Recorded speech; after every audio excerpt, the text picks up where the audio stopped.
Hello, everybody. How we doing? Welcome along to Paranormal Monkey Podcast.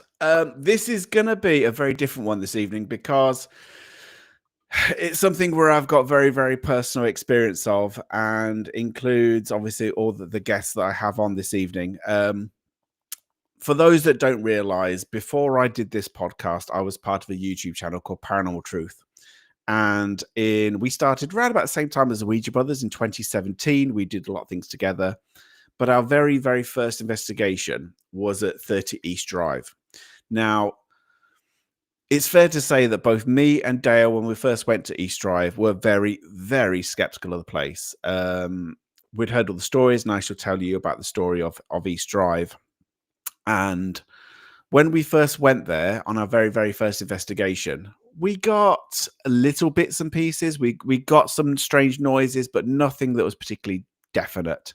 And nothing really that would convince me and sway my mind from being the skeptic, and thinking very skeptically about 30 East Drive to being a believer.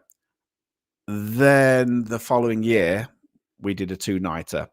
And I'm going to just introduce, first of all, the people on the second of those two nights who joined us. So for this evening, we have got the lovely Diane Chambers. Good evening. Hello. And the lovely Jem Tredwin. Hi. There she is. And Linzi. Now then, Linzi here as well. All three guests joined us for the second of two nights at 30 East Drive. And it's fair to say that night has, I don't know. I don't know how you guys feel. Before we go into it properly, for me, it was the most incredible experience, the most incredible thing, which I would regard as being paranormal, genuinely paranormal. And I have yet to find anything as convincing. I've never come across anything more convincing than that night.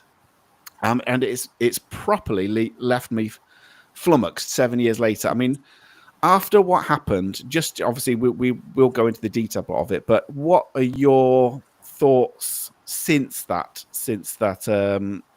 evening, generally about East Drive or about the paranormal since then? Go on then, who do you want to go first? Shall I go? Yeah. Well, it was incredible.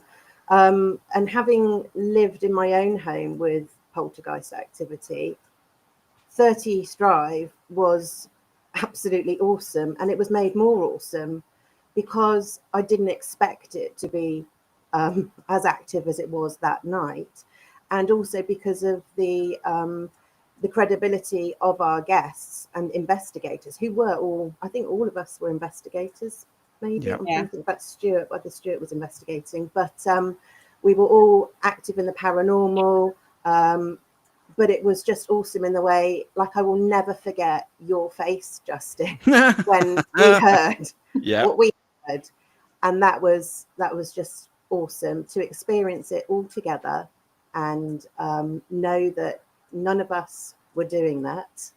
And it was just incredible and probably one of the best nights of my life. Yeah. So yeah. Linzi, I've not spoken to you, Linzi, since 2018, since we actually did that. So in this 7 odd years, have you come across anything like that since, if you've done anything paranormal wise? No, nothing. And to be honest, I still talk about it. So when I sort of introduce myself to new people, or I'm talking to people at my job and they say, oh, what do you do? What's your interest? Things like that. Obviously, paranormal comes up. And yeah, I always tell our story because I think for me, that was the time that I became a believer. And that is genuinely like the honest truth. That is the moment where I thought, okay, there is something. Yeah. And the skeptical in me left. Yeah, Diane? Yeah, I think what Linzi said, that's quite right. It was confirmation that there is something out there we have got no explanation for. Yeah. It is, I hate kind of talking. I mean, for anybody who's watching this and they may have never heard of 30 East Drive, I apologize now to anybody in the UK who's sick and tired of the East Drive story and know all about it. So I'll just very quickly This is a shot of the outside shot of 30 East Drive. It's a place called Pontefract in West Yorkshire. Famous for notorious really for a poltergeist case which involved the Pritchard family when they first moved into this house in 1966. Funnily enough, August 66, which is the same time of year as when we went. Now, a lot's been said about 30 East Drive, but in a nutshell, the Pritchard family moved there in 66. There was Jean and Joe, the parents, Philip, who was 15 years old at the time, and Diane, who was 12 years old. People get East Drive very much mixed up with the Enfield poltergeist case down in London. So this is separate from Enfield. It's very similar in lots of ways. You know, council house, that kind of thing, fairly small, semi-detached house. They moved in August 66. Pretty much they started to have very strange paranormal experiences going on, such as pools of water, a form of powder forming about halfway down, falling halfway down from midair down to the ground. Green foam from the taps. This is just from their website. Plants leaping out of pots, cupboard shaking violently, thrown objects, levitating objects, faces slapped, walls leaking water. That, you know, you name it, it had it. And later on, it kind of built up over the next couple of years. And and Diane Pritchard, the youngest daughter, the young daughter was apparently the focus of this, and it culminated as they were just about to leave their adolescence in Diane supposedly being seen having a hair standing on end and being dragged up the stairs from the bottom of the stairs to the bathroom at the top of the stairs, and then afterwards the sight of finger marks from around her throat, like she's been dragged up the stairs by her throat. This gained this house, you know, that poltergeist, which was been called different things, Mr. Nobody, Fred, Black Monk of Pontefract. It's had lots of names, but it had this moniker of it being the most violent poltergeist case in Europe. So that happened in the late 1960s. The Jean lived in that property for many years. She refused to leave that house, and she lived in there till relatively recently. She's now in it. I think she's passed away since, but she moved into a care home, and I think Philip now is in his 50s. Doesn't come back to the property. Neither does Diane. They're both still alive. So they had this moniker. Now, straight away, when it was empty for a while, it's bought by a guy called Bill Bungay to promote his film when the lights went out. And he used it essentially as a promotional tool. So he was going to do his premiere in the house. That's why it was it became well known. But also he allowed people to go into the property. So he set it up with furniture from roughly most furniture is not the original. It's kind of from antique shops and things like that. And a lot of people has been allowed to go in for a fee. So when myself and Dale of Paranormal Truth went in 2017, it's fair to say we were skeptical. You know, in my opinion, a poltergeist case does not last 50 odd years. You know, it's very short-lived, couple of weeks, family focused, probably focused on that girl, on the adolescent girl. The thought of it still being haunted after 50 odd years, I just did not believe it. I thought it was horseshit. I thought it was a scam. And then we went in there, and by and large, nothing was happening. And that did not particularly surprise me, because that's what I was expecting to get. I was expecting to get nothing at all. Around about 4 a.m, this is a picture of me on my very first. There's me looking very young-faced, very fresh-faced, and slightly scared, actually, because this was my first time in East Drive, and I wasn't too sure what the hell was going to happen. So yeah, there I was. That was my very first time in 2017. Now, like I said, I was very skeptical, and I fully understand why so many people see this place as a scam. You know, I've been back since, and it's been very, very, very quiet. Anyway, we had a couple of days there. We booked it in for the following year. We decided instead of one night there, we'd do 2 nights. On night 1, we invited a lady called Rosie O'Carroll from the Ghost Club Society and a guy called John Fraser, who was from the Society for Psychical Research. Now, John then wrote some of his experiences of East Drive, and he did a bit of research about East Drive, and he published it in this book, well worth getting, by the way. We didn't know that he was actually writing a book about poltergeists when we invited him. He just used it as an opportunity to kind of to do a bit of digging in the library and things whilst he was there. And nothing happened. Nothing happened. Not surprising. We didn't think anything would happen. We don't expect anything to happen. And so we weren't particularly disappointed because we didn't expect anything. Anyway, the second night we were there, Paranormal Truth had gained a bit of a following. It had grown quite nicely, quite well, and we'd invited a number of followers of Paranormal Truth to come and join us. I think we invited 7 odd guests. 3 of them are here this evening. So before we go into the major activity of what went on, I've got obviously a couple of photos that we can see from the time. So here are the lovely 3 ladies at the time. There is Jem, Diane, and Linzi. And I think we were I don't know whether were we interviewing you before the live stream? Yeah, that was after a peculiar incident in Philip's room. Ah, right. Well, was that what we were talking about? That I never know, because we did all the kind of took photos and the footage.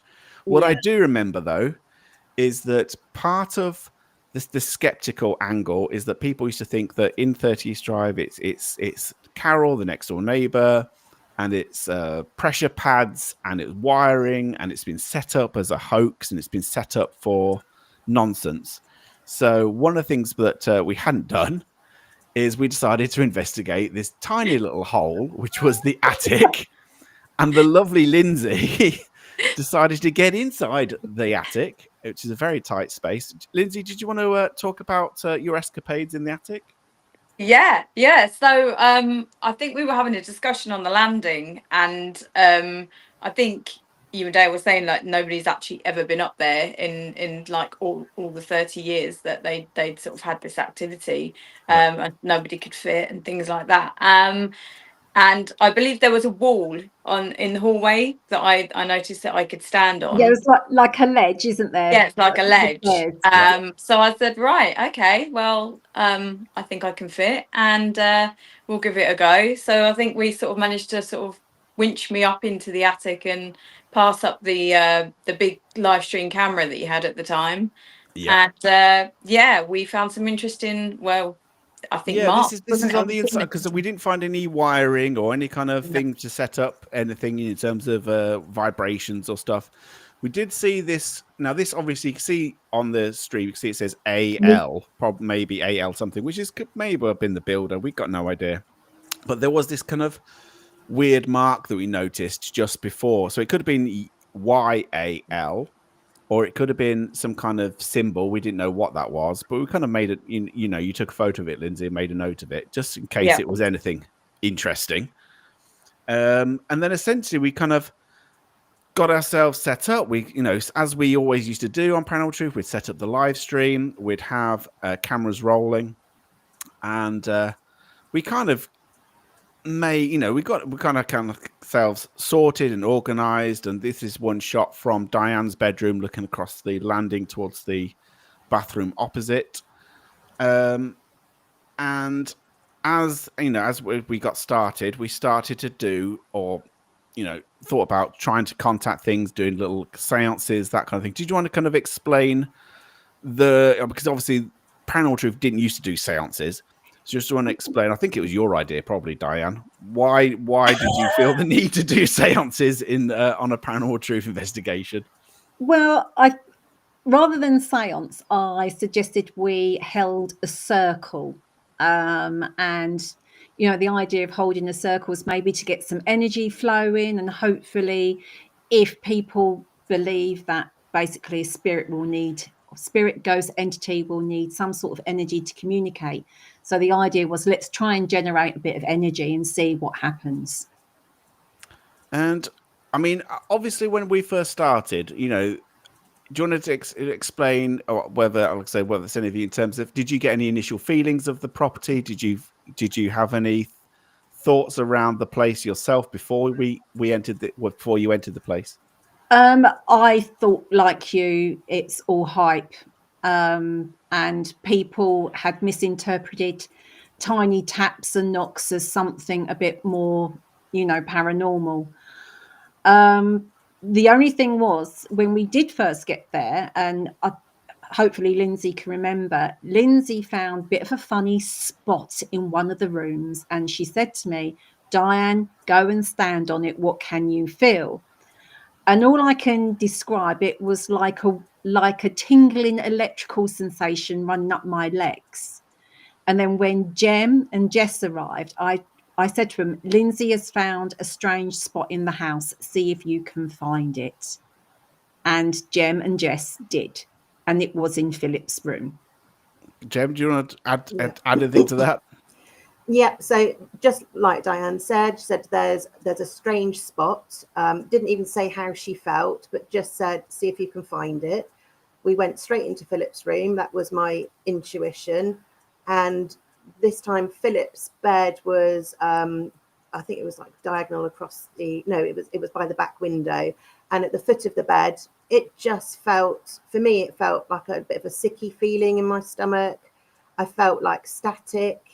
I'm a little bit of a natural EMF detector, I feel, because often when I go to properties that are allegedly haunted, if I go somewhere and there's lots of electricity that hasn't been earthed, I can kind of sense that. So I thought it was odd that the four of us found that spot, but didn't seem to think any more of it. But what I will say is that I think my friend Jess and we were the last ones to arrive. And I remember meeting you all downstairs. Most of you were in the kitchen. And as soon as I arrived, I could hear quite loud knocking. And I remember saying to you, Justin, again, you're so busy, not everyone's going to remember everything. But I remember saying to you, "What's that banging?" And you said, "Oh, it's probably just Carol next door." Yeah. So not knowing the layout, I thought, just sort of dismissed it. But it was quite loud knocking.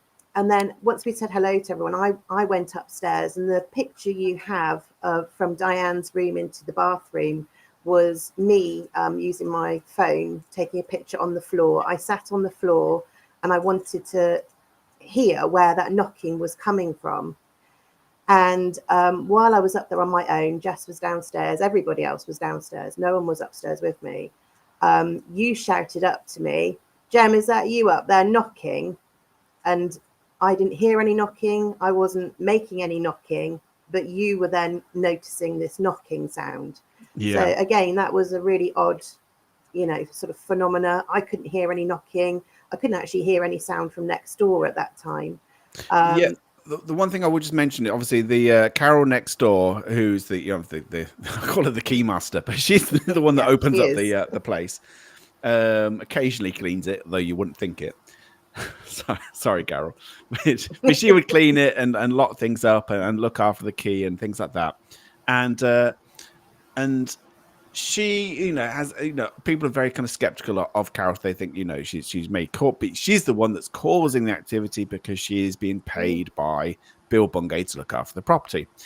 Carol was not in the property at all during this. I don't even know if we invited her for an interview. I don't think she was part of this investigation whatsoever. No. So she wasn't there. Any kind of noises you get from the next door, you can kind of tell it's kind of muffled and things like that. At no point did I think that Carol next door was in any way tampering or creating a noise for effect or anything like that. So this is a shot of Philip's bedroom. And I personally have never really liked Philip's bedroom. I can't put my finger on it. You get a sense of a place. I've always slept in Diane's room, who's meant to be the focus. And I've always been very comfortable in Diane's room. Thank you very much. And but I've never actually liked Philip's room.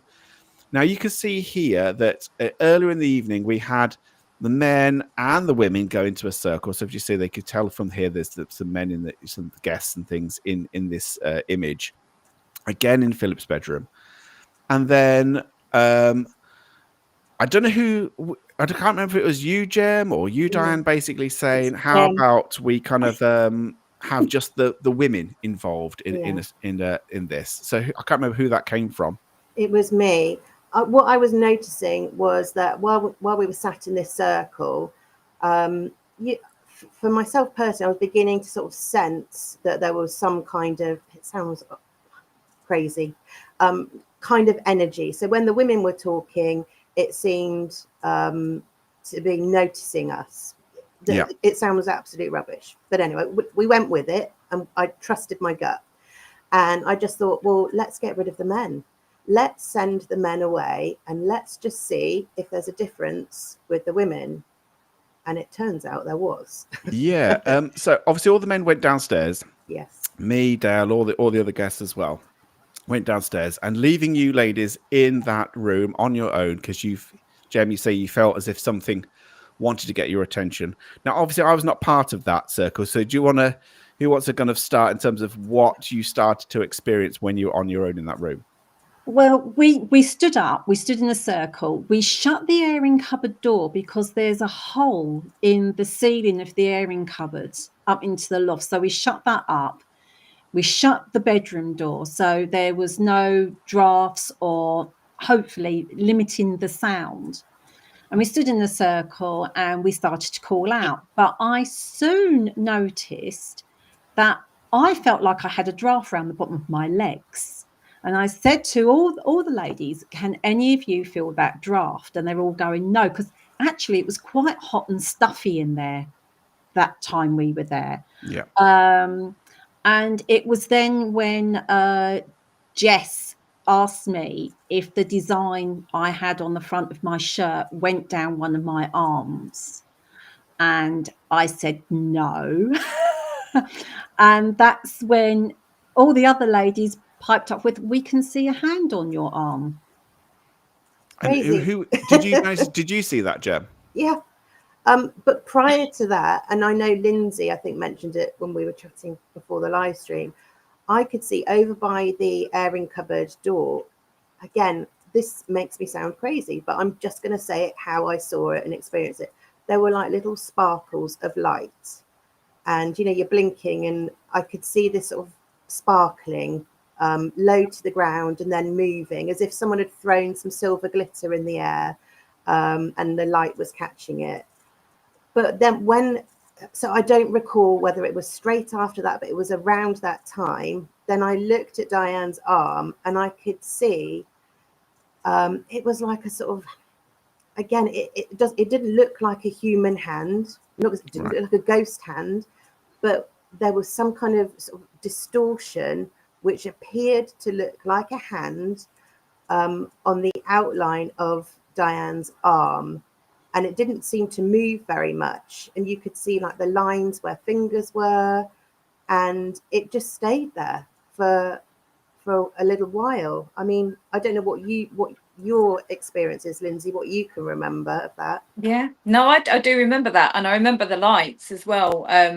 For me, I remember you telling me you could see the lights near the airing cupboard, but for me, the lights were appearing on the floor and all around where we were stood.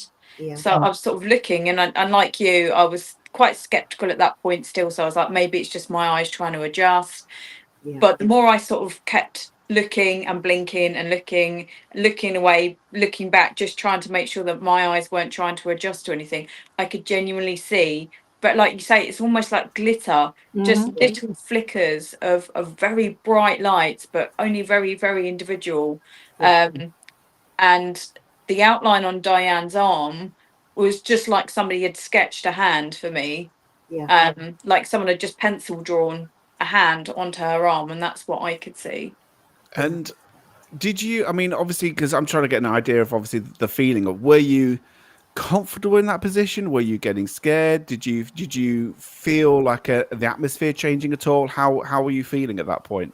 It wasn't ominous at all, was it? It was more curiosity for me. It was more like, oh, okay, maybe there is something, and that the excitement that now the lads had gone and we had kind of got that energy going. My thoughts were, could we keep it going and where could it go to? How much energy could we create, and what could we experience with that? Yeah, and in terms of, you didn't hear any noises or voices or anything like that. It was just purely what visually you were seeing things. Yeah. No knocking sounds, none of that. And if I remember, my recollection is hazy with the camera. I think at that time, my hunch was, and often is with anything paranormal, we're never going to catch it on film, it seems. It was almost like the night vision, the Dale's camera was almost giving off too much light. So I can't remember, but I think the camera might have gone then when we were. I think we moved it onto the landing. Yeah, it was shut the door up. When things really kicked off, which we'll talk about in a sec. When things really kicked off, the live stream camera was on the landing, pointing towards the bathroom. It wasn't in the same room as where you were. And I bet it wouldn't have caught it. It's sod's law with anything. It probably might not have happened. It was a night of just purely going with your gut feeling, and the house just felt full of energy. It was awesome. Who decided to make that decision about something wanting your attention, and then you deciding not to give it the attention and leaving the room? That was me again. So I felt, and again, I've been saying to Diane about this, I wonder if that comes from me, having past trauma and things, and being tried to be sort of led by men. So now I'm quite, standoffish against that, and I will stand up for myself. And the energy felt like it. I didn't see it. It felt male, although I didn't see anything. And again, it sounds crazy. It felt male, and it felt like it was trying to intimidate us. And we were all really strong. We are very strong women. And we weren't having that. So I said, right, every time we are talking about it, it goes away. You would get this sort of feeling of it, not coldness, but you could feel like the static. It's really difficult to explain, but you could feel it almost like building, like someone turning the temperature up on energy. And then as soon as we ignored it, it would change. So I thought, do you know what? Let's not talk about it. Let's actually ignore this thing. And I think go downstairs. At one point, we actually even started singing, didn't we? Yeah, we did. We normally just sat there and sang, and yeah. I mean, as it turned out, the decision to ignore it and to come downstairs was inspired because it didn't like it. I mean, immediately then. So obviously, very, very briefly, you decided that you felt these things going on. You kind of explained a little bit of what had happened in Philip's room, but you decided that it's seemingly wanting your attention. You weren't going to give it that attention, so you all decided to come downstairs into the kitchen. I felt it was important for us to be in control, not it, whatever it is. And this is the moment where I can remember we were just kind of talking in the kitchen, and then something started to bang, in Philip's room. Now, we could hear it downstairs. I can remember Diane just pointing up, I think it was, because you were just pointing up, going literally directly above our heads in an empty bedroom. There were 9 people. Oh, bless you, Kazza. Thank you so much for the donation, the memberships. Thank you so much. If you got a membership from Kazza, please make sure you say thank you to her. Bless you, Kazza. Thank you. So at that point, we were just talking in the kitchen. The men and the women were all in there. And I can distinctly remember hearing banging start to occur. This was not next door. This was not outside. This was not muffled. It was directly above our heads, coming from Philip's bedroom. And so, I mean, I can remember I was just like, shit, I need to put a voice recorder in there. In the kind of the fact that you was in there, we didn't have a voice recorder. And I usually put voice recorders everywhere. I did not have a voice recorder. I can remember going up the stairs with you, Linzi. You had a voice recorder. And we both went into the room, didn't really think about it, just put the voice recorders down in the middle of the carpet, and then came back downstairs. And then I hoped beyond hope that whatever we'd been hearing carried on. Do you want, just before we obviously go any further, do you want to say in terms of your feelings and thoughts when you started to hear that banging from above our heads? Yeah, I Quite think I was stood frightening. next to you in the kitchen, and I think we were talking about maybe, you know, what should we do? It's getting quite late. Do you fancy wrapping up? What, you know? And this harks back to what Jen was saying about ignoring it and not giving it the attention. And I just remember 3 incredibly loud bangs directly above my head. And like we were discussing just before we came live, there was an old fluorescent kind of strip light that was in the kitchen with the plastic casing that I used to get at school. And that actually rattled and moved. The bangs were that loud. And I just remember looking at you and you looking at me, and we were like, what the hell was that? Yeah. But for me personally, it was the 3 bangs. And for me, and from my experiences, I do believe that is kind of mocking the Holy Trinity, you know, that whole bang, bang, bang, you know, I am here sort of thing. And that's that male energy I think Jen was talking about as well. Yeah, Diane, Jem, do you want to talk about in terms of your feelings when you start to hear this banging going on? I'll talk about mine in a second, but I'll let you go first. Well, yeah, I mean, first of all, you're trying to sort of locate where it's coming from, and could it possibly be something outside? But you could tell it was directly above us, and of course, we know the kitchen in Philip's room is the part of house that's not attached to the other house. It's, you know, Yeah, furthest away. Yeah. So you're sort of thinking, wow, what else are we going to get from this? Are we going to get any more than this? And I can remember you then retrieving the recorder and listening to it. I was like a giddy schoolboy is what I was. Yeah, and then passing it all around to us. And I know, like in the terms of Kieran O'Keefe, you can't say it was, but it sounded like it was the cupboard door on that unit in that room that was banging. Yeah, I mean, I was there was only at that point there was only it's very much. I mean, some people say, well, how can you tell? It was very much the sound of a knocking, banging on wood, right? And that was, I mean, I had a very, very good Tascam voice recorder there, and it was crystal clear, and I could hear this banging on wood. There's only 2 wooden things in there. Was a table and there was the large TV cabinet, and I'm thinking, out of those 2, I'm thinking it'd be the TV cabinet. Now, this was not some kind of light creaking on the floorboard. This is bang, bang, bang, bang. And it was getting more. Whoops! turn my camera off. You can still hear me. That's from banging. Got rid of the men again. Yeah, I know. Can you still hear me? But with the banging that was going on, it was just.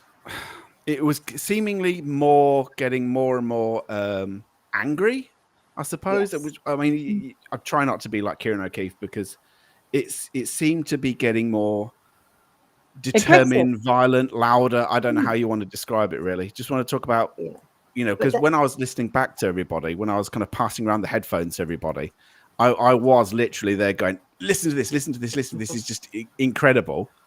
So I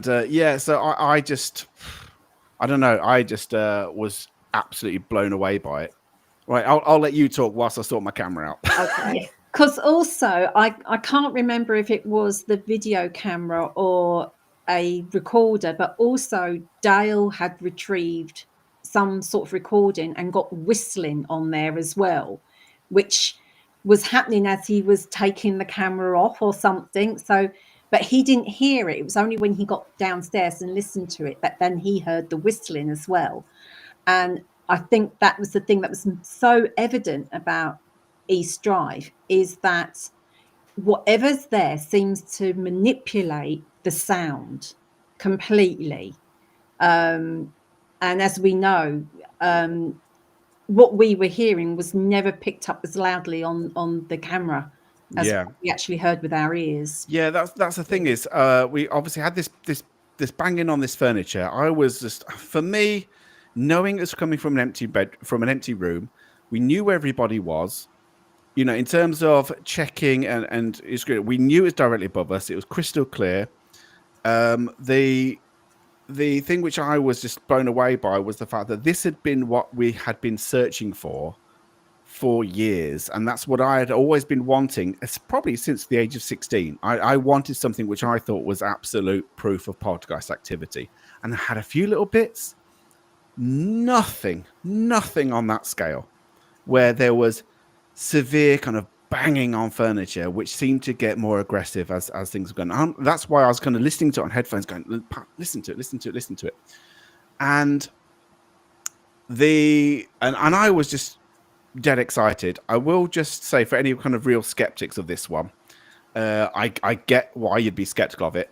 However, I will just say there's a guy called Barry Colvin who has done extensive studies for the Society for Psychical Research in terms of the waveform analysis of genuine poltergeist bangs. It is different from somebody banging on a table like I've just done. The waveform signature is different. When we analyzed the waveform signature of the recordings that we had, it matched Barry Colvin's research of what a poltergeist bang sounds like, which made me really happy when we found that out. So there was the banging, and that would have been enough for me. That would have been absolutely amazing, because I was just as giddy as a kipper. Then, I mean, I can't even remember how long afterwards, when the footsteps happened, the marching of the footsteps happened, because these weren't footsteps. I can't remember how long it was between. No, I can't. I think there was a little lapse in time, because obviously then we started moving equipment about. We started moving cameras up onto the landings and, getting ready, and we were streaming, and we did and it was when we decided to go silent and sort we of ignored it again, didn't we? Yeah, just listen. And all I can remember is a few people going, "Can you not be quiet, because we can hear you talking?" So we were trying to be really quiet in the kitchen. So it was probably sort of a 45 minutes, an hour after the initial banging, I would think. But there was still the odd bang and tap going on until our penultimate. The ultimate. I mean, this still. God, I mean, I'm going to try and explain what it was, and to this day, I can't paint a picture good enough for it, because what essentially happened was, we're being very quiet in the kitchen. We knew everybody was, and then they were, and like I said, these are not footsteps. This was stamping. I don't know how I can describe it. It was loud. It was stomping. With force, with huge force, and we tracked this stamping, walking diagonally across the room in Philip's room. It went from the doorway of Philip's room diagonally across the room, and then just stopped. And it had so much force that the light in the kitchen diner area was swaying afterwards. I have never ever experienced anything like it. I have tried to kind of replicate it, and I've not been able to replicate it. The amount of force that was needed was insane. I mean, just want to get at the time, I did wonder how I'd cope with anything like that. Me being skeptically minded. As it turns out, I swore a lot and smiled a lot, and could not believe what the hell had happened. I just want to get all your feelings of when you heard that stamping. What you thought of it all? I was. I remember ducking, because I thought the ceiling was coming down. It was more like, it was footsteps, but it was like someone was banging those footsteps as they stomped loud across the floor. And I do remember ducking, and then looking up, and then looking at you, Justin, and then Dale, and you're looking at each other, and that was awesome. And we just had our mouths open wide and just couldn't believe. And I don't even remember what happened immediately after that. We must have gone upstairs to check. We did. We ran. I think I ran upstairs, because I was like, "There's no camera in the room. I want to go and see what's going on." There's no camera. Yeah, there was the camera on the landing. Yeah, and it was. Thing is, as well, at the time, for anybody who watched Paranormal Truth at the time, we did it live and the camera was on the landing facing the bathroom. So the camera was immediately outside of Philip's room when that happened. Yeah. So, and for us in the kitchen, we were just could not believe what had happened. But when we reviewed the footage and listening back and looking at the chat, it could barely be heard. And for us in the kitchen, it was massive, absolutely massive. Do you want to talk about Diane? Do you want to say about how you felt when you heard it all? Well, I think Jem's right. The initial reaction, it was so thunderous is the word I want to use, that you sort of flinched a bit like that. And I just had this sort of like, it was like someone had like, big heavy workman boots on that they were using to plow across that room, and just to look around and see that literally all of us had virtually exactly the same expression on our face, all pointing up going, what the fuck? Followed by giggles and excitement. It's just like, you're just thinking, what has just happened? What have we just Louise just said, put in the chat, and this is correct. She's saying, we heard your reaction, not the bangs. You could hear us reacting in the kitchen on the live stream, but you could not hear the bangs that was immediately to the left-hand side of where the camera was, which made no sense whatsoever. Linzi, what was your thoughts when you heard this? Shock. I remember looking at you and then looking, because we had the hub set up, didn't we, in the kitchen with all the screens and everything. And I remember looking straight at the screens and scanning, because it had all the camera angles on it, and realizing there wasn't a camera in Philip's room. And I remember running up the stairs and going straight into the room, and there was nothing there. There was nothing there. So for me, it was more about just proving that there isn't somebody up there that's part of the group, banging around and making these noises. Exactly. I mean, that's the thing. It was so kind of incredulous. My first thought was, who's up there? Yeah. And then I did a kind of head count and realized we were all downstairs. We all looked at each other and we were counting as well. And we were all downstairs. The camera that was on the landing would have heard anybody walk up the stairs anyway, because those stairs are really creaky. Or they'd have seen people going into Philip's room. There was nobody in that room, and it was coming from within that room. The interesting thing for me was the fact that the camera didn't pick up the noise of the banging, and we heard it really loud in the kitchen. It is almost like the banging was going through the ceiling, not stamping on the floor in the bedroom, if that makes sense. I agree. And I still can't work that out. I really, really can't work out. And I went into East Drive very happy, thank you very much, with my skeptical mindset. And I was there going, well, it's a poltergeist case from the 60s. This doesn't make the place bloody haunted. This is just a money-making thing. And I was very, very happy about that opinion.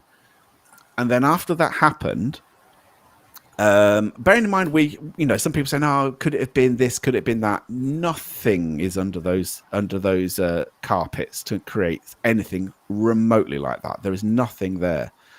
And to this day, I still found it very, very hard after that happened, where I just thought, I have to accept the fact that this place is haunted. I have never come across anything like that before.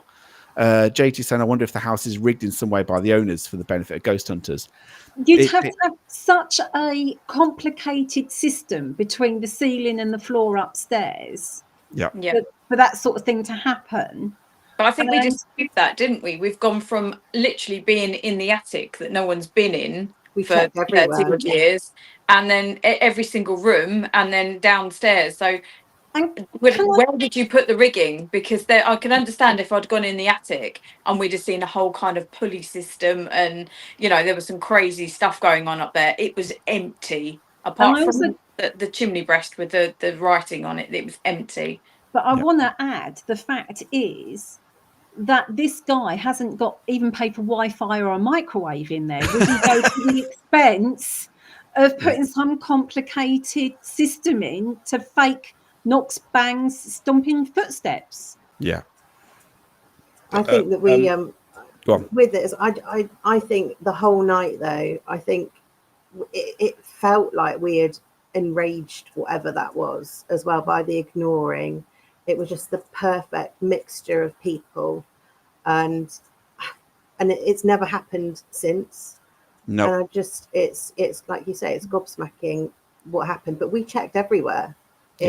I mean, as much as we can be, you know, I have never, and so I've been there, and I'm not kind of making this up. I've been there for hundreds of hours, and I have investigated pretty much every square inch of that place, and I've never yet found anything remotely set up that would explain or even half explain what we had heard. I will just say that after 2018, I think the following year we went there for 5 nights in a row. That's when we did it with Kieran O'Keefe and the Ouija Brothers and lots of other people. And we did have some very odd things, and we did experience things which were like voices and children laughing, some of them, and I've mentioned it before, in the presence of police officers who were there as well, because they were on the night shift, and they'd heard children giggling in the landing, and we'd had little voices and things like that, and interesting, unusual things, and taps and knocks and bits and pieces.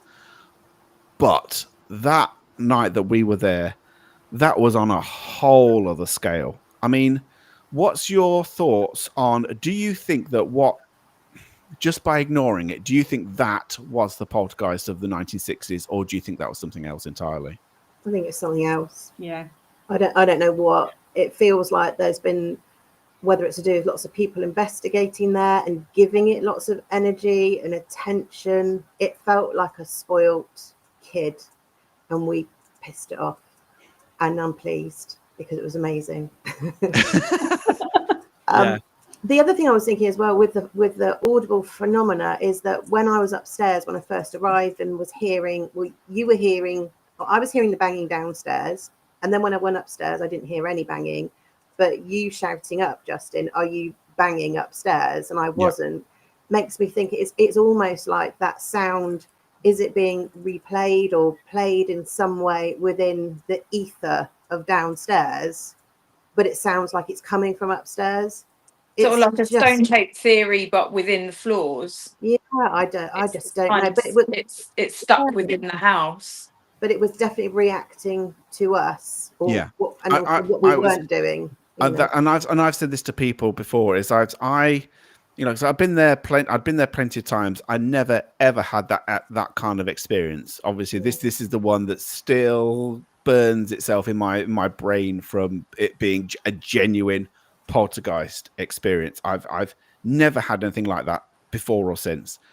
And I think it's because of you ladies. It is because of you women. I don't think it was anything to do with me or Dale or the other men. I think it was purely the fact that you women had stirred something up and then pissed it off by ignoring it. I really do genuinely think that that's absolutely what happened. Is it wanted your attention. You weren't giving it. It got annoyed. It started to bang, bang, bang, bang, bang for attention. And we still ignored it. And that's when the stamping, it was literally like a temper tantrum of a 2-year-old, but a very big 2-year-old, storming off. And that's how it felt. It's just insane. It was also when the banging was happening upstairs and we realised it was the cupboard door. And it was it was like a sort of 1930s solid wood sideboard that the TV was on. And I remember us as well ignoring that. So, initially we'd hear the banging, we'd go up and check, and then it was like, well, actually just keep it banging. And it was banging more. So you think, right, so that's working. So we're still in control. But when those, whatever they were, footsteps happened, it felt like it was trying to get control over us. And and it was annoyed. But we weren't scared. It was just incredible. And I just remember just being so happy. Yeah. Oh God, yeah. I mean, the thing is, sometimes, I was like this. I was thinking, well, if I, because we used to do this every single week, for every couple of weeks, a little bit like, Ouija Brothers, and there was a point when we were going out quite a lot, and I did sometimes wonder What if we actually get something really, really genuine in our face? How are we going to react?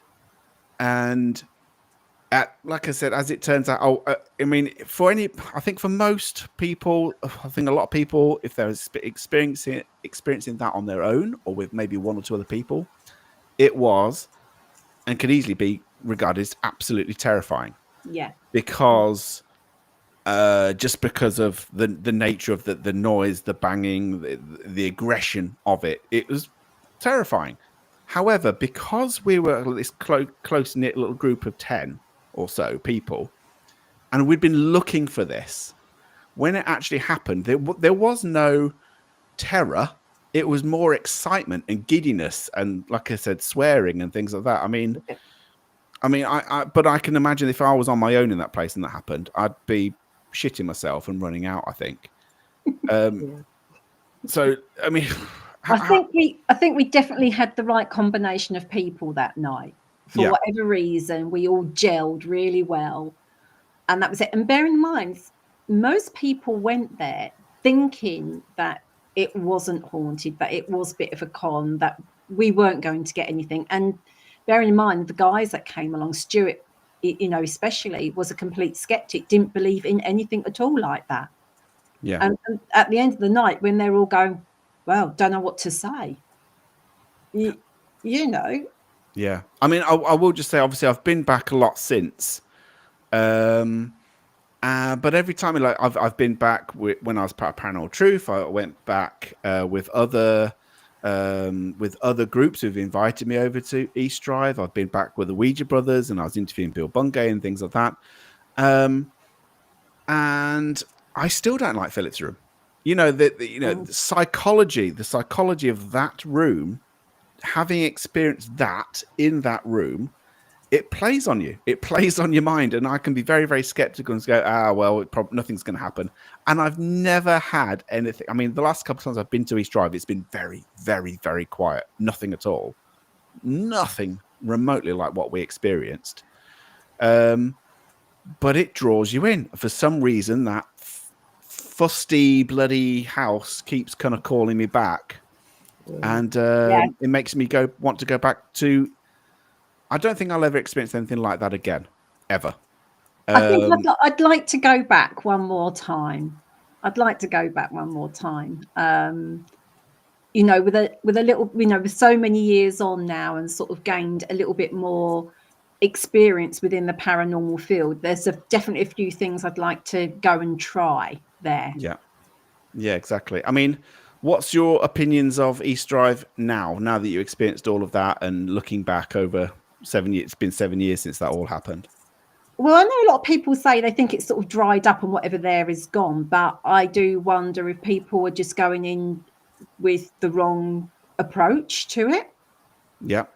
And that's why we all went in sort of not really believing, but we just threw everything at it we had like we were real believers, and we got the results.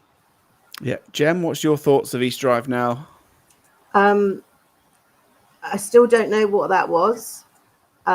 Before going, I, like many other people, thought it was a money spinner. I was just so excited to meet some fellow investigators. I couldn't wait to meet you all. It's the first time I met all of you. And I was just so excited about that, let alone the house. And It turns out the house was haunted. By what? I don't know. And I would love to learn more about that house. I even dream about being shut in there for a week, and actually just play house and just, you know, observe what goes on. And I never thought I'd say that about that little house in Pontefract. But I know. Linzi, what's your thoughts of the place now? I think before I went in, unfortunately, I'd seen an episode of Most Haunted. Of course. Of course. And it just happened to be on, and I was more interested in the house and you know, and actually seeing inside it, because I had heard of it. And I thought it'd be great to actually see what it looks like inside. So I'd seen this episode, so I kind of knew what it looked like inside. I went in like Jem, and I think the reason it worked for us ladies is because we went in there to bond as ladies and to meet everybody, and we had another motive for being there. It wasn't all about the poltergeist, it was about us, and I think that's what worked. I would go back. I would love to go back with the ladies and see if we can maybe recreate what we experienced that night, or even more. So yeah, I genuinely think that there is something there, and it changed my entire outlook. Yeah, I would say for me, I had to admit to myself that it was genuine. And to be honest, when you get into a mindset of being very skeptical, I've never been a debunker, but I've been very skeptical of the vast majority of investigations I used to go on to. And it was always the same story. It was always, what are people experiencing? How is this place so famous? Ancient Ramin, nothing there. 30s Drive, nothing there. Blah, blah, blah, blah, blah. And I was really confident the fact that I was going in there going, well, it's just a house, right? There's nothing here. Then that happened. And then literally overnight I have to go, okay, 30s Drive's haunted. And it was a really, really, it's still hard for me to say it. It's meant, it's such a weird one because and like I say, and I've been back since and never had anything like that, but I know that it kind of revealed itself, I think, to us, whether it was the time of the year, the people in our group, the fact that by ignoring it, you'd kind of pissed it off. I'm giving it human emotions, but that's how it comes across. And you do, I mean, anybody who's ever done an investigation, particularly if anybody has ever witnessed poltergeist activity, I've had it before when we did the 5-day thing where we was there for 5 days, 8 p.m. till 5 in the morning every night doing live streams, and then literally turning the cameras off at about 5:30 in the morning, having been up all night, getting into your beds, lying down, falling asleep, and doing it all again the next day. We had that, but also the point, this was on a separate occasion where I would lay down in bed, close my door, Dale would close his door, and would hear marbles being thrown on the landing outside our bedroom. The moment we went to sleep, or the moment we kind of put our head on the pillow, and you think we've been calling out and calling out and calling out for 8 hours, asking something to happen. Nothing. The moment we got into bed and closed our doors, you hear marbles being thrown on the landing outside your door. And that is what gives you the kind of feeling of it's playing with you. It's playing with you, and it's listening to everything you're doing, and it's observing, and it's listening, and it's not going to play by your rules. It's going to do what it wants to do, and you end up giving it human emotions. It's bizarre, but you do. Yeah. Do you have any thoughts just before we finish of what do you think is there? What do you think we witnessed? Do you think it was, like, say, you talked about it being a male? Yeah. 100%. What's your feelings of what you think is in that place? I think it feels like male, alpha male tries to be, but it met alpha female. And, I like it. Yeah. And we weren't having that, but it didn't feel like a ghost or someone from the past. No. It felt like, again, I don't know, like, not saying that something's been conjured up there, but it's some kind of energy that's being created. Yeah, not human, was never human, maybe. Yeah. And I just don't know. That's why it needs more investigating, but properly investigating. Yeah.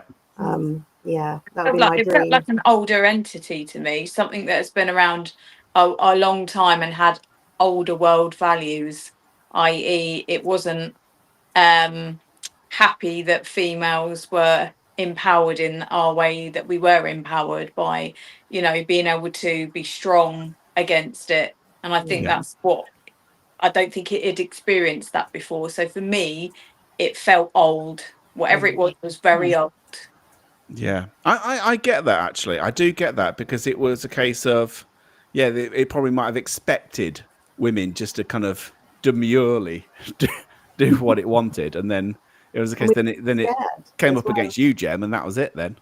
Yeah, well, all of us, I think, and none of us were scared. You know, we were, you know, and we were just having a lovely catch up with everything. So we've been chatting on Twitter, and you know, and it was probably annoyed. It's like, hang on a minute, you lot are just catching up here, and you know, here I am, woo. And we were just like, yeah, whatever. And it maybe isn't used to that. You know, most people, I imagine, are going in feeling anxious, and we were just really excited and happy. And one thing I have just completely forgotten about, which I apologize to everybody. Normally I do questions for people. I completely forgot. So I know we've gone over the hour, but are you okay just to kind of answer any questions if people have any for you? Yeah. So yeah, if you have got any questions for Linzi, Jem, Diane, or myself about what the hell went on that night, your thoughts, your theories, or like I say, questions for any of us, please do kind of fire away. And I'll be interested to get your thoughts. I know you've been putting your thoughts in as we've been talking, but it was, you know, very, very straightforwardly, it was the most incredible experience I've ever had on an investigation. And nothing has been able to compete with that. Nothing. So yeah, it was bizarre. I still don't quite know what the fuck happened, basically. I really, really don't know what the fuck was going on and what caused it and how it did what it did. What's that? What blusher have you used? Sod off. I'm glowing. That's just my youthful good looks, Beardo.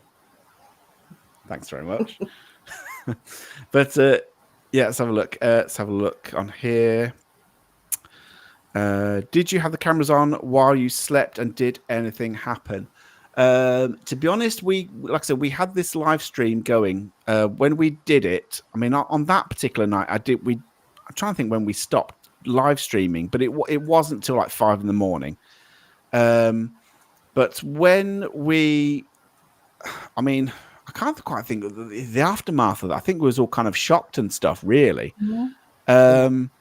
But on this particular occasion, we did not have the cameras rolling during the night. I remember setting up voice recorders during the night, but I didn't catch anything on the voice recorders.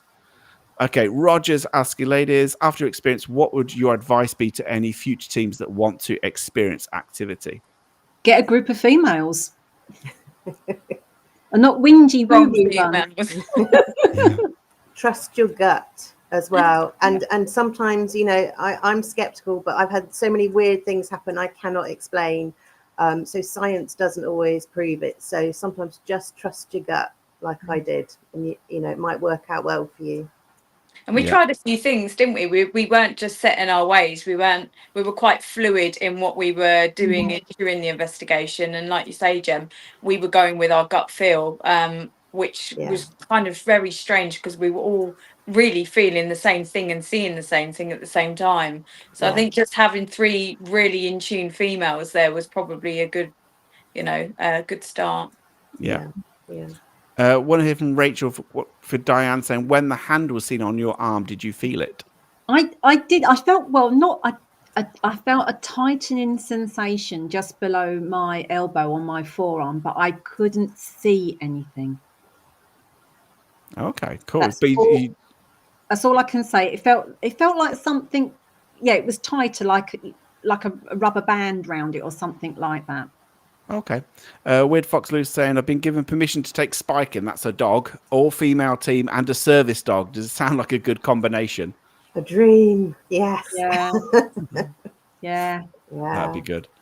Urban Angel is saying, what is your limit when ghost hunting? How bad do things need to get before you stop investigating?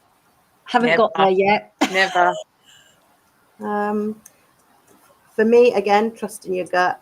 And so in some, you know, I mean, I used to be a paranormal warden at Bodmin Jail, and that could get a little bit eerie at times. So I knew when not to push things. And again, I've had my proof that there's weird stuff out there. And but yeah, again, trust your gut. One here from Steph saying, what was the exact date? Do you ever consider if certain aspects in astrology could have an effect on activity? Well, yeah, I think it was the 30th of August. There we go. I've got a feeling it was the 30th of August, 2018, and I certainly wouldn't say no way. I'd certainly be open to that concept. Yeah. Louise saying, when are we going to investigate it again? Whenever we can. Next year. We can book a date. I'll go. Have to do it. Yeah. Simon Swain, was any footage acquired at all? Obviously, at the time, we were live streaming it all, so there would be things that the footage of when it really kicked off and the knocks, the repeated knocks. I think we captured about not before the footsteps. We captured about a dozen knocks on this wooden furniture. So obviously, we had the cameras on the landing at the time, and you could barely hear the knocks from the room next door. And we had very sophisticated, very very sensitive microphones being used on those cameras. Barely captured anything. And also with the footsteps, you could hear our reaction downstairs in the kitchen louder than you could hear the footsteps, which were directly next to the camera on the landing, which is bizarre. As in terms of looking back on that footage now, unfortunately, Dale, when he got rid of the channel, also made all of that footage private. So unfortunately, unless you can find it, I can't remember the name of it now. There's a name, or is it like a internet vault thing where you can look back on old stuff that's been disappeared off the internet? So then there might be a way to retrieve some of it, but I've not seen it. What's the question? Was it as busy 7 years ago? And do you think that because it's busy 24/7, that affected how quiet it seems? It was nowhere near as busy 7 years ago as it is now. Obviously in 2018, when did we go? We went in 2018. Yeah. The following year, 2019, we were able to book 5 days, a 5-day slot. You cannot do that now. So it was quieter.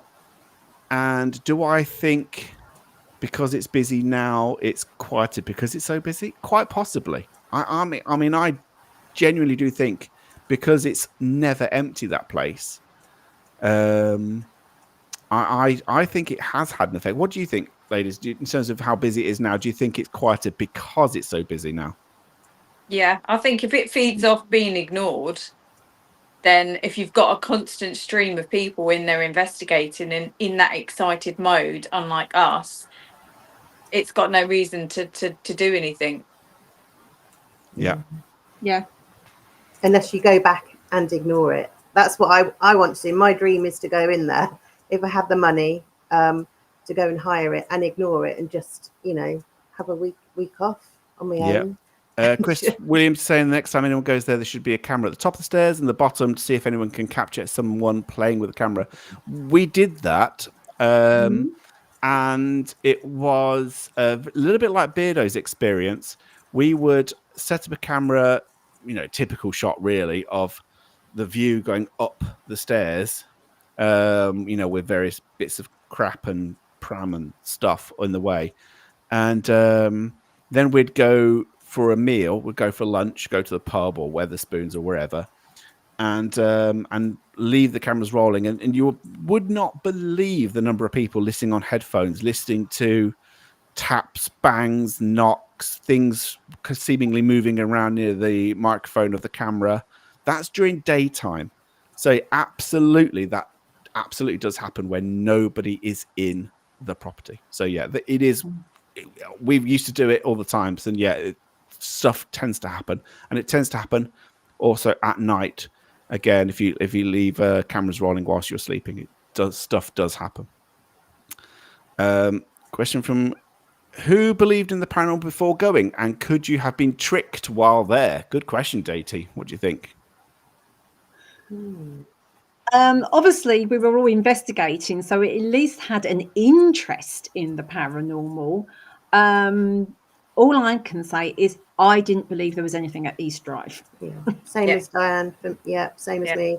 I didn't believe there was anything there. I thought it was going to be a money spinner, and it was just a great night out, and yeah, we weren't tricked. It's one of those things as well. It was a personal experience for us all, but a group personal experience, a shared experience, and but yeah, I understand why you're asking that question. Yeah, well. I mean, I do get that people go, "Oh, you're just kind of tricked because you wanted to believe." But the thing is, so many of us were skeptics, and so many of us. I mean, I spent doing the paranormal truth thing. The clues in the name, really. We wanted the truth of things. We're very much. We'd go to a place, investigate it, debunk it as much as we could. And we'd been there. We'd looked under the carpets. We'd looked for wiring. We'd done all of this kind of stuff. And there is nothing there. There is nothing that would actually create that in any way, shape, or form. But I do get, you might think I've been tricked, but as much as you possibly can, there is, I do not believe there's any way of recreating what we had there. No. So how much do you think the neighbour affects investigations at 30 East Drive? I think with the likes of Carol, she's great for interviews. I mean, Christ, give her one question, she'll talk for an hour about it, right? She's great for interviews. Because there is some slightly dodgy footage of her doing an investigation where she may have thrown things on camera.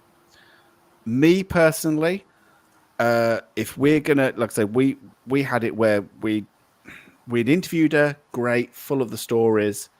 There's the footage with things which is a bit dubious, so we made the decision not to involve Carol whatsoever and not to have her in the property for our own peace of mind, essentially, that she could not and would not affect that.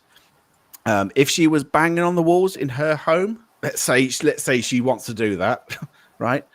It would be obvious and it would be muffled. There is a very distinct difference between what we heard and what noises from the next doors.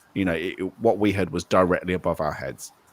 It was not from the vicinity of her house. Very, very straightforwardly.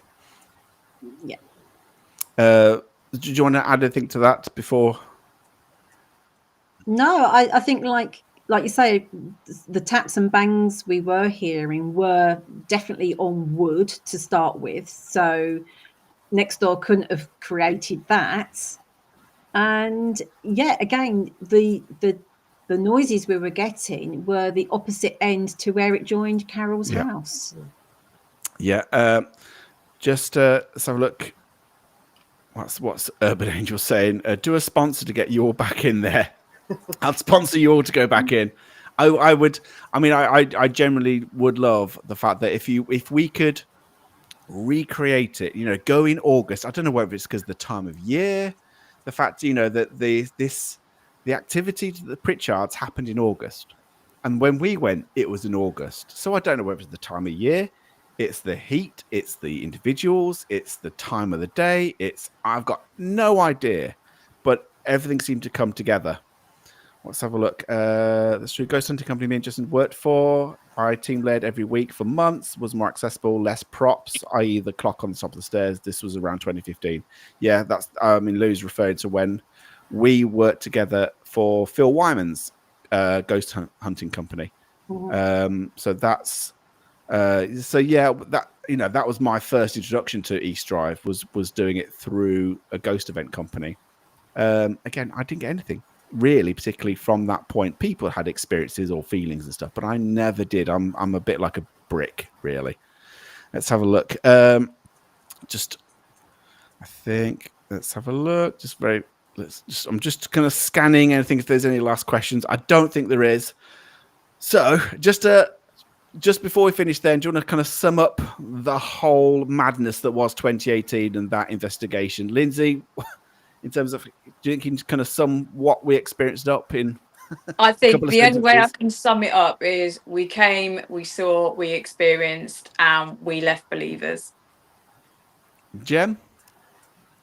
Yeah, it just screwed with my mind, really. It was one of the best nights of my life, and yeah, thank you, Paranormal Truth. Yeah, good It old was Paranormal awesome. Truth from Yeah. way back when. Yeah. And Diane, your feelings?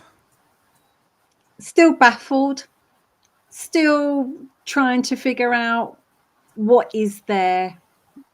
You know, I'm not sure. It's not a black monk, that's No. for sure. Yeah, and it's just always something anyone that's interested in the paranormal whatsoever is intrigued to hear about, and I wish I had more answers for Yeah, them. absolutely. Just before we go, you know, this is 30 East Drive. If anybody is tempted to go, please, please, please expect nothing, because that, in all honesty, yeah, you might hear this and might hear, you know, this incredible experience that we had, and it was an incredible experience, but please expect nothing, because having been there for, God, more hours than I care to admit, the vast majority of the time you get nothing. You get absolutely nothing. It is silent. It is usually unbearably warm and musty and a bit grim, Mm. and you don't get a lot, if anything. But if you are there for a long period of time, you know, if you are able to go there, I mean, I think most investigations you can go there from about 8 p.m. until I think it's 10 a.m. or 11 a.m. the following day. The longer you spend there, the better. I managed to capture some things during the day and in the evening. There's no rhyme or reason, little bits and pieces. But you know, yes, I get that you're people are very, very skeptical of this house.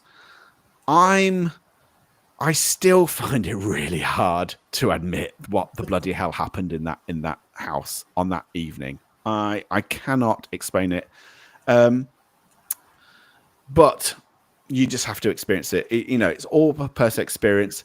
You just have to go there. And I know that some people are like, oh, it's 350 quid or however much it is the weekend. I know, I get it. And the chances are you'll get bugger all. But if you are in the UK and you're remotely interested, I do, hand on heart, have to say that house is haunted. God, that's hard for me to say, but it is. It is. Thank you so much, Diane. Thank you so much this evening, Thank Jem. you. And thank you so much, Linzi, for all three of you for coming on. It has been a delight. I've been wanting to do this for ages. You know I have. And get across your feelings and opinions and your thoughts on that night, because it was mental. So thank you so much for coming on this evening. Do you want to just very quickly say what, you know, if you're doing any investigations or what you've got coming up or anything that you're kind of where people might be able to find you if you're still in the paranormal field, you ladies? Well, I'm part of the Jamaica Inn paranormal team, and occasionally I help host other events here in Cornwall, like at Pengenna Manor. That's a beautiful building. And I just try and investigate where you know, whenever I can, and hopefully meet up with Di and hopefully Linzi at some point as well. It'd be lovely to meet up again, get the old gang together. So yeah, I'm on Instagram now as Gem Tredwin. I tend not to do X quite so much. So Well, I think a lot of people have. Very good. Yeah. Yeah. Linzi, how about yourself? Well, since we last saw each other, I actually become a police officer, so Yeah. I don't have a great deal of time. So I'm doing nights, but not paranormal investigating. Unfortunately, I'm investigating other sort of things like crime. But Fair enough. yeah, that's paranormal sometimes as well. Yeah. Yeah, so I'm just poking around castles on my day off, as I've always done and always loved doing. And just for me, it's just about feeling and touching the objects, and that I'm very into that kind of. That's how I get my kicks. But I would love to catch up with you guys, and yeah, and see if we can do some more investigating. Recreate that night, exactly. Yeah. And Diane? Yeah. Well, yeah, you can find me on all platforms apart from Facebook and TikTok. So I'm on Blue Sky, X, Instagram, Threads. I'm there. On Threads and Instagram, I'm under Mortifer. But Diane E. Chambers on X and Blue Sky. And yes, I'm investigating next in May, going to Woodchester, which has always been on my bucket list. So I'm looking forward to that. Woodchester's a great place. It's a great place. Right. Thank you so much. And like I say, thank you so much for coming on. Thank you so much for making this live happen and for kind of sharing your experience. Thank you so much, ladies. Go on, Diane. Can I just say one thing? Can I thank Casa for her unwavering support, because she's a real trooper each week, gifting memberships. Absolutely. And giving us a little mod fund. She's a darling. She is absolutely. Yeah. Thank you so much, Kaza. And absolutely. I second that entirely. So yeah, thank you so much, Kaza. Right. I'll let you enjoy the rest of your evening, ladies. I know there's not much of the evening left, but thank you very much. And I'll speak to you very soon. All right. Thank you. Bye. Bye. Okay, so just before, because I'll just get that back. There we go. So yeah, just it gives you guys an idea of the madness that we went through as a group. And there was, like I said, there was 9 people that evening. It was just, and to this day, it's just mental to me. Thank you so much to everybody in the chat. Thank you for all, for everybody watching this evening. I hope you've enjoyed it. Please, if you've not subscribed, please think about subscribing. Give it a thumbs up, share this around if you think other people or other groups would find it interesting. It will just help my channel, my little channel so much. But yeah, thank you so much for all your comments, all the questions as well, guys. Let you know by popular demand on next. There's no Chimps Tea Party this Thursday. So next Monday, I've got Stevie from Truth or Demons podcast coming on. Anyway, that is next week. So thank you so much, guys. I hope you enjoyed it. And I shall see you again next Monday. All right. Night.